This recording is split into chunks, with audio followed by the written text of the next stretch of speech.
Друзья, зачастую Бог говорит, а мы не обращаем внимания. Псалом 49 был написан Асафом, видным левитом времен царя Давида. В стихе 17 сказано так: «А сам ненавидишь наставление мое, и слова мои бросаешь за себя». Это настоящее безумие.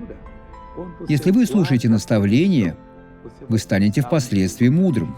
Об этом сказано в притчах 19 в стихе 20. Если вы ненавидите наставление Бога и слова Его бросаете за себя, то есть не уделяете им ни малейшего внимания, вы ведете себя как безумец. Это плохо, и Бог говорит вам об этом. Посмотрите это свидетельство.